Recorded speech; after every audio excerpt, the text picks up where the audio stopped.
say about it. Pennsylvania. You, John Fetterman. You act like you're a man of the people. You're going to look out for the weak. You get it. You don't get shit. You really don't. That part of your brain still appears to be injured because you're going to let all these little girls go out there and get a traumatic brain injury.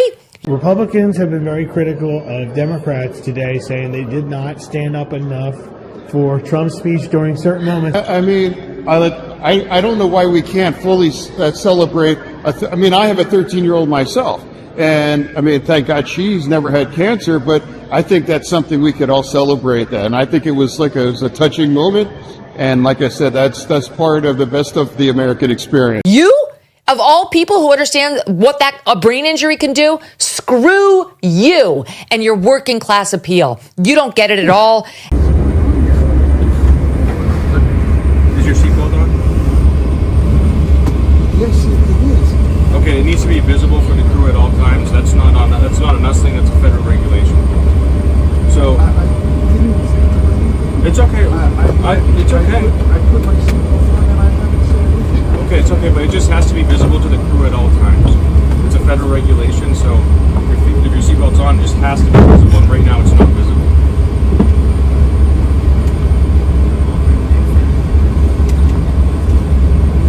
We have an extender if you'd like that. It'll make it bigger so it can go outside of your sweatshirt. Would that work?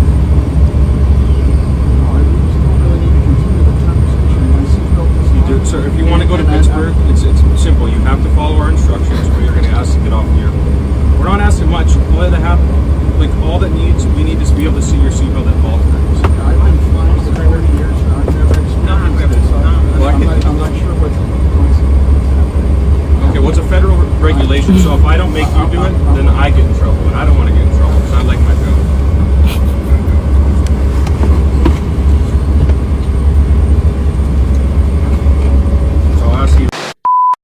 So if you haven't already read the article in the New Yorker today about John Fetterman, I would suggest that you do that. You can find it without the paywall on the web archive, but it is brutal.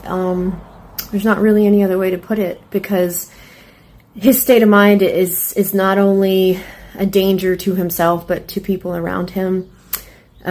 He caused a car accident last year going over the speed limit. I think they said 70 miles per hour, slammed in the back of a car, permanently seriously injured one woman and almost killed the two that were in there. But it's not just that. It's these episodes that they talk about, which are not unusual for people who have experienced a stroke or suffered with major depression. Things like talking incessantly to himself. But then there's these other signs that maybe this was him all along, and a lot of them are kind of in line with narcissism, but there are a couple of things that really stuck out. But sometimes these warning signs can go unnoticed. I used to float, now I just fall down. Even by those people who are closest to you. I left in May of 2022, just for the facts here. And I have seen Biden once since then, when I took my daughter to the holiday party this last December after he had lost. And so I hadn't seen him in person during that period of time. I never saw that person, not a single time. And I was in the Oval Office every day that was on that debate stage.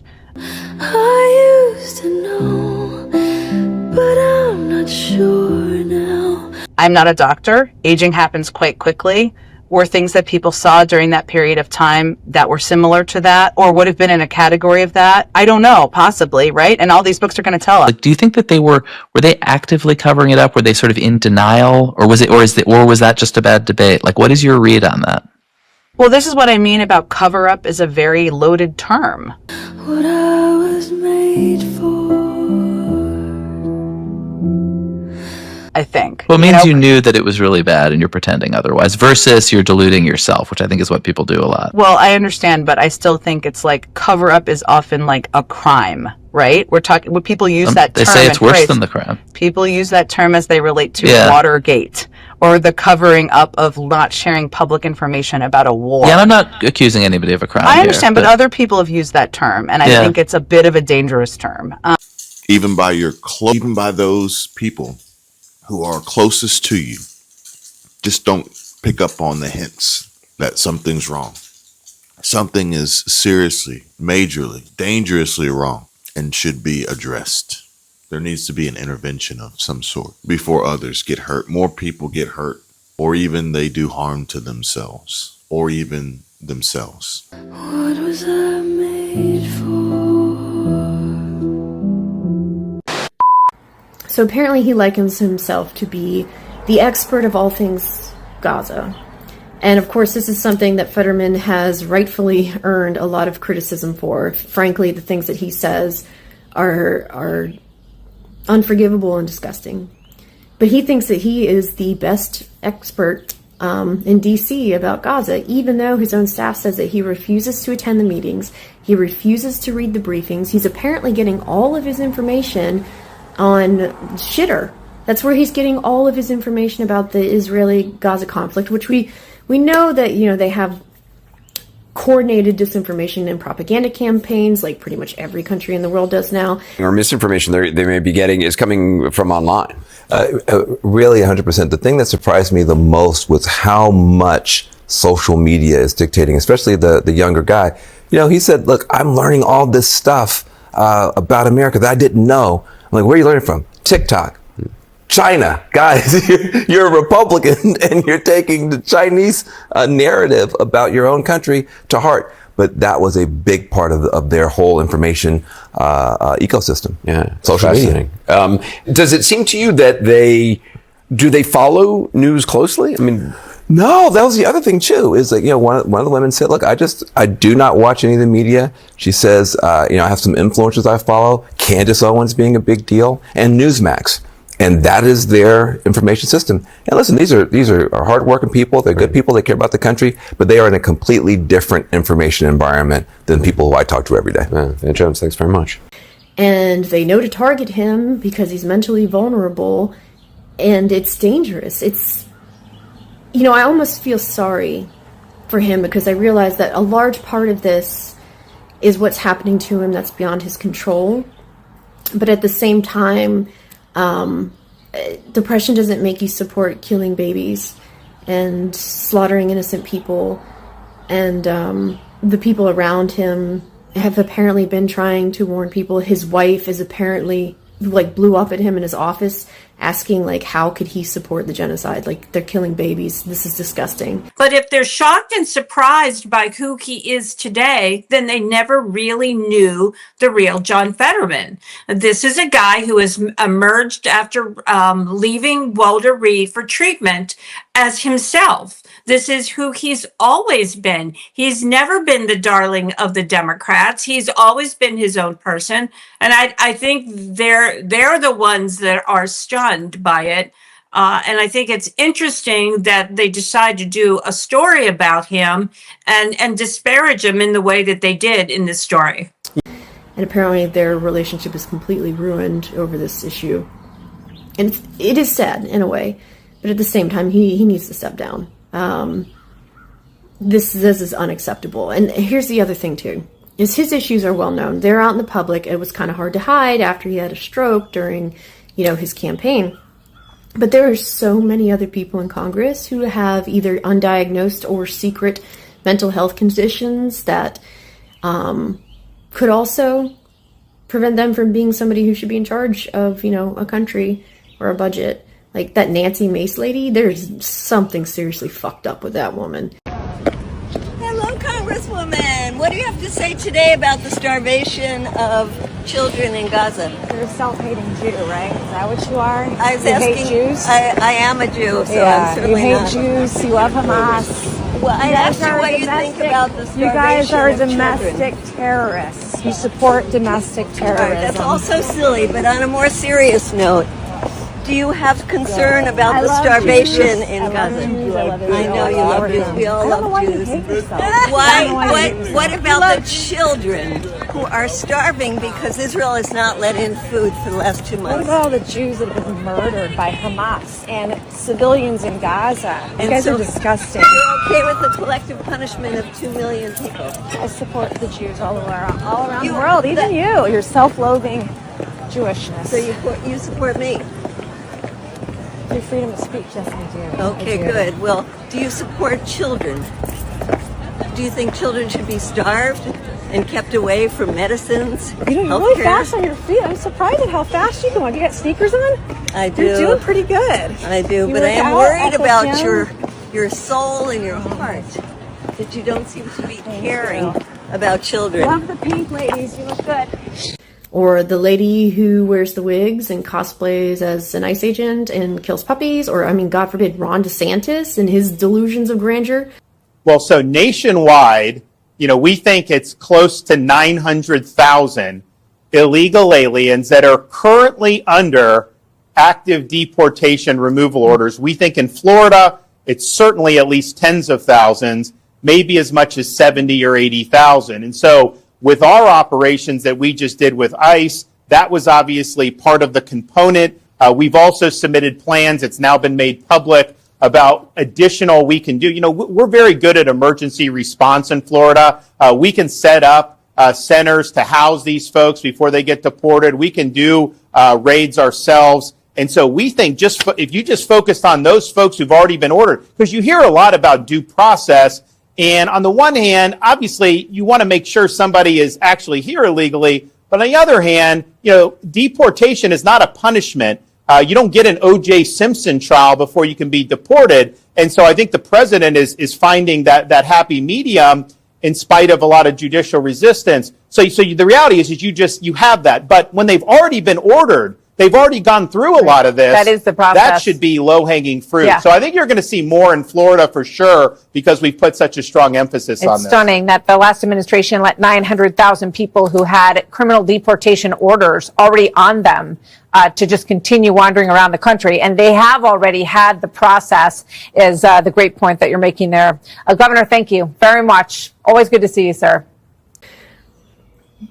This is a serious conversation that needs to be had about mentally ill and unfit people in power. And while Fetterman is an easy person to look at, let's not forget that Donald Trump is still president. And we need to have some kind of national moment where we talk about these things very seriously and do something about it. And let's not forget to have these serious talks and do something about our health, well-being, and savings.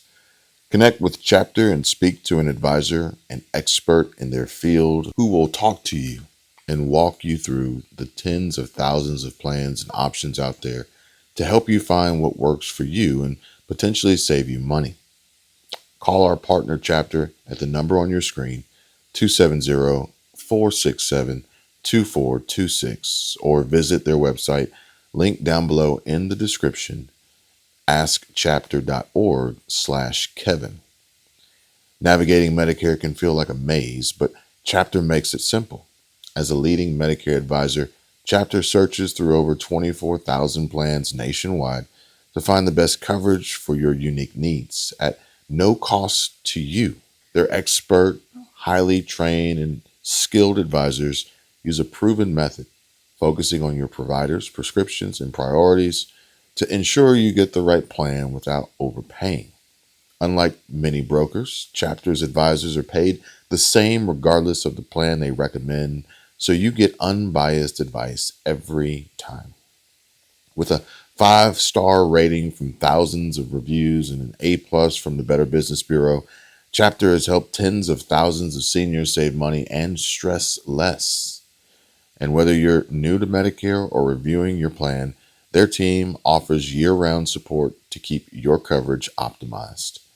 Don't miss out on savings or the right coverage.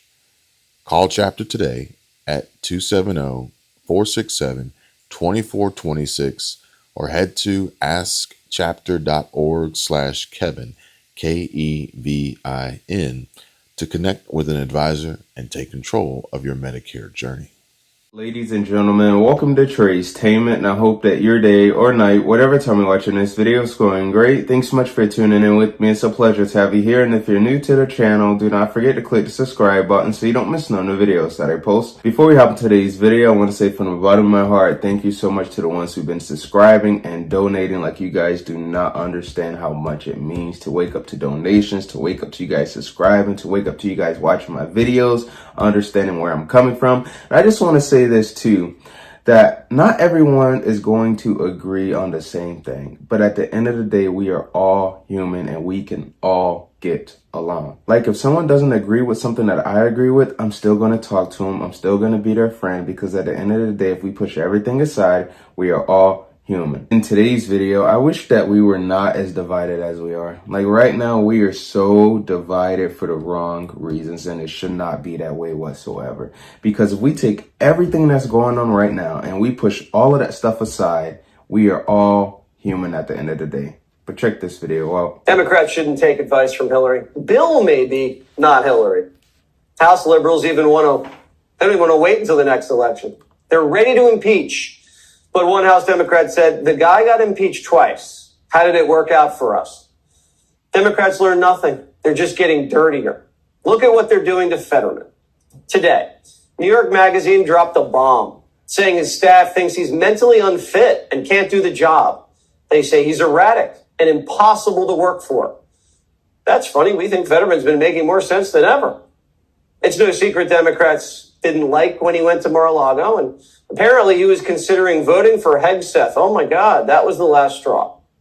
Now they're leaking that Fetterman's catatonic, can barely string two sentences together, walks around his office in tight loops. And at the end of the day, I think that John Fetterman understands where the people are coming from. I think he understands that, we don't have to agree on everything, but we can work together to resolve issues that have been concerning the people. We can work together to resolve issues that have been concerning the people. Well, that is what matters most.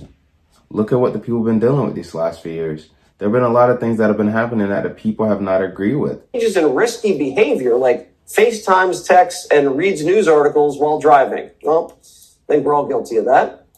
They're also reporting that his staff took away his social media passwords and were engaged in secret conversations with his doctor behind his back.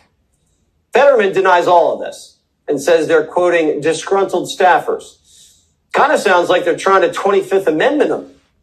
The only Democrat who speaks his mind. The only one with a shred of independence. What does it say about the Democratic Party that they can't tolerate a single senator not towing the party line? This is exactly why Chuck Schumer is my favorite. Are you ready for this? Okay. Americans are noticing. The polls this week show Trump has the lowest 100-day approval rating since they started polling 80 years ago. The lowest. The lowest. Even worse, 72% of Americans think it's likely that Trump's handling of the economy will walk us directly into a recession. People who hate what Trump is proposing. Yes. Okay, so now he's taking questions. There's a poll out today that has... There's a poll out today. Your approval rating is lower than any other congressional leader, 17%. There's a poll out today that has your approval rating lower than ever at 17%.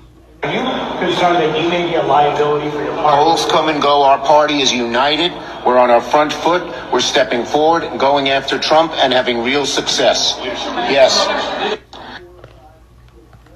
That's why I like him so much. The first part, Trump has the lowest polls ever than anyone in the 80 years we've been doing polls. But sir, you have a 17% approval rating. Well, polls come and go. I love Chuck Schumer. He looks at polls the same way most people look at psychics. If they tell you what you want to hear, oh my gosh, that psychic, they were spot on. But if they give you bad news, I don't believe in psychics. He's about as popular as chlamydia. I don't hate anybody. That includes Senator Schumer. He's very smart. On the other hand, Chuck's often wrong. He never makes the same mistake twice.